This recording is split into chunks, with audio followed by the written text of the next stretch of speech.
दोस्तों नमस्कार, मैं हूं आपका दूत सुधीर उपाध्याय। बिहार में इलेक्शन हो रहे हैं। बिहार में मुद्दा है रोजगार का। मध्य प्रदेश में भी उपचुनाव हो रहे हैं, 1-2 सीटों पर नहीं 28 सीटों पर।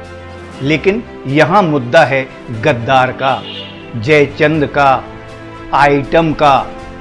यही फर्क है आज की दोगुली राजनीति का। चंबल ग्वालियर संभाग में यदि चुनाव हों और सिंधिया घराना पर गद्दार का आरोप न लगे, यह कैसे संभव है? 1857 की स्वतंत्रता संग्राम में कथित रूप से गद्दारी किया यह मामला, यह इतिहास की विषय वस्तु है। इसमें मैं नहीं पढ़ना चाहता, लेकिन यह भी तय है कि राजमाता विजयाराजे सिंधिया से लेकर ज्योतिरादित्य सिंधिया तक सिंधिया राजघराना भारतीय राजनीति के शिखर पर रहा है।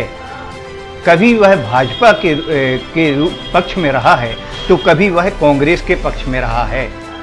लेकिन विचित्र बात यह देखिए कि जब वह कांग्रेस के पक्ष में रहता है तो भाजपा उन पर गद्दारी का आरोप लगाती है। जब वह भाजपा के पक्ष में रहता है तो कांग्रेस उन पर गद्दारी का आरोप लगाती है। आखिर यह कैसे संभव है? ग्वालियर और चंबल संभाग की जनता जिस घराने को 7 दशकों से राजनीति के शिखर और शीर्ष पर रख रही हो, उधर यह राजनीति का दोगलापन नहीं तो और क्या है। फिलहाल इन चुनावों में ज्योतिरादित्य सिंधिया या सिंधिया राजघराना फिर अग्नि परीक्षा दे रहा है, क्योंकि ज्योतिरादित्य सिंधिया अपने 20 विधायकों के साथ पुनः भाजपा पर शामिल हो गए हैं। इस अग्नि परीक्षा में वो खरे उतरेंगे या नहीं उतरेंगे, यह समय बताएगा। लेकिन यह तय है कि इस चुनाव में केवल अग्नि परीक्षा में वे ही हैं, क्योंकि भाजपा को केवल 8 सीटों की जरूरत है और कांग्रेस को पूरी की पूरी 28 सीटों की जरूरत है, जो असंभव तो नहीं लेकिन कठिन अवश्य है। सवाल सिंधिया घराने के ऊपर गद्दारी के आरोप का है, तो यदि यह परिवार इतना ही गद्दार है तो माधवराव सिंधिया जब कांग्रेस से अलग हुए थे तो भाजपा ने उनके चुनाव में अपना प्रत्याशी क्यों नहीं उतारा था?